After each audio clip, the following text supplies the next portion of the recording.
If men are who you're attracted to and you become close friends with a man, one test of your true feelings is how you feel when that man gets into a romantic relationship with someone else. If it changes your friendship with him, that is something to note. And what also can change your friendship is how the new girlfriend feels about you. And a lot of people will gaslight the girlfriend or blame the boyfriend for not standing up to her. But often there's something else going on here. My letter today is from a woman I'll call Maggie, and she writes, question, should I talk to him or let this go? And she calls them guy and girl. So she says, all right, I met Guy at work. We hit it off so well that we became quick friends. I like to bring people together, so I got some people from different departments at work and invited everyone to have lunch together, plan trips, activities, etc. It was always me and Guy having long conversations and arguing, but in a brother-sister kind of way. He knew I had a partner, but that the relationship was rocky. He opened up about his love hurdles as well.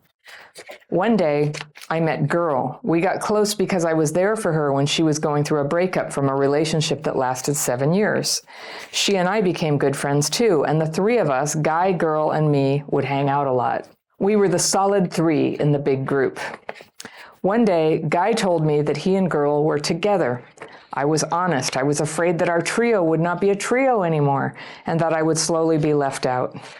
True enough, it happened, but Girl assured me she still values our friendship and wants me to continue to banter and argue the way I used to do with Guy, and the three of us still all go out. That didn't happen. I moved to a different department, far from theirs at work, but in the same building. Communication got less and less. No visits from them, but I would visit on occasion. I would still keep lines open on social media to chat with Guy when I could. I would send him places I was checking out to go on dates with my partner that I thought Girl would like, and I would tell him to take her there. One day, he said he would stop communicating with me. No reason, and he did. I asked him in person why he did that, and he shook it off and said he had to get back to work. Wow, that's abrupt. Now he won't acknowledge me nor even look at my direction, even at work. And Girl does the same. We have mutual friends. Most have no idea what's going on. And the hard part is I don't either, and I can't hang out with them because I feel so awkward when Guy and Girl are around, and it's hurting me. I found out from a mutual friend that he liked me at one point and wanted to ask me out. That never happened, though, and I had no idea he felt that way. So the question is, should I tell our mutual friends what's going on? How? Should I talk to Guy and Girl? And how? All right. Maggie. I'm sorry that happened. Your friends became a couple and they iced you out. And that's so disappointing because they were each a really good friend of yours. It's kind of feels unfair, doesn't it? But I can guess 99% what happened is the girlfriend could feel energy between you and Guy. That's what it was. There was energy there and she didn't like it. And because he cares about how she feels, he decided to stop having communication. It's not sounding from me like you did anything. So unless there's something that you don't realize you did, it doesn't quite make sense that they were so abrupt and cold about it. But what I would guess is they probably had a big fight about it. And she sort of like laid down the law, or he made a promise that he thought that he hoped would make it okay. But here's what I think can happen in the future. If they're truly good friends of yours, if they were, things might relax a little in the future. So one thing I think you should not do is talk to them about it or talk to anybody about it. My husband is from England, Northern England. I'm from the Bay Area. My mother's from Brooklyn. My husband and I are culturally very different about what you should do about conflict and talking about it. He's like, least said, soonest mended. And I'm like, yell at them, cry, tell them. So I've learned a lot from his restrained style. There's a lot to be said for least said, soonest mended. So there's nothing more to say. They said they're not going to talk to you. You didn't do anything wrong. You can carry on and enjoy your friends, even though it's awkward.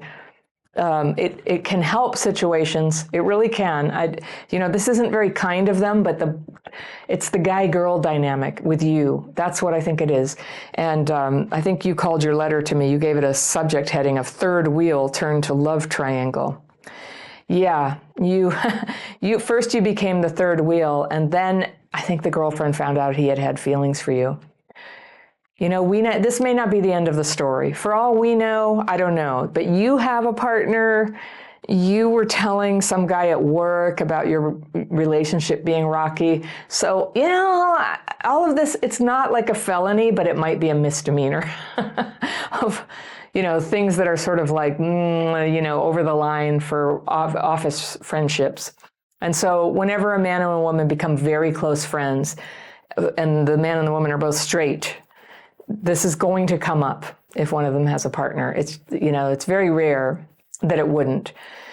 It's funny because when in a couple, in a romantic couple or marriage, there is like a super best friendness in that relationship, ideally, but it's not everything. Like, we all have to have friends for different aspects of ourselves, and it can't all be the spouse, right? So we all have friends that bring out some part of ourselves that we like to trot out, like this arguing that you used to do. That sounds fun to me too, like friendly arguing. That does sound fun. I get it. And if your relationship was rocky, probably when there's arguing, it's not the fun kind. So I can imagine this was sort of, enriching your life, making it feel a little less bleak or tough. So that's the kind of thing, though, that people who are trying to have a proper relationship, that doesn't feel good when there's some sort of need getting met there that feels like it's infringing on the romantic relationship. So I tend to be a stickler about this. If you want to have a good romantic relationship in your life, maybe you're not in that relationship yet right now. It's going to be a different one. We don't know. I don't know where you are right now. But if you want to have a good relationship, do everything you can to support other relationships and don't mess them up. Don't mess them up. So just give them their space. Still be a friendly person, minimize the drama and fallout of their decision to do that by continuing to have your friendships as much as you're able. And then just see over time if things thaw a little bit and either friendship becomes possible or maybe their relationship isn't going to last and one of them or both of them can end up being your friend. Anything is possible right now. And I think the best way to show up for the future where something even better happens is to just be kind and supportive right now. So people in the comments are probably going to find objections to what I just said, but that's my position. I'm sticking to it. If anybody there wants to learn friendship skills, having friends, being a good friend, a lot of us with CBTSD have a couple of developmental delays in that department. And so this is a way that you can practice. It's some guideposts to follow. It's a free download, and you can click right here and get one for yourself. And I will see you very soon.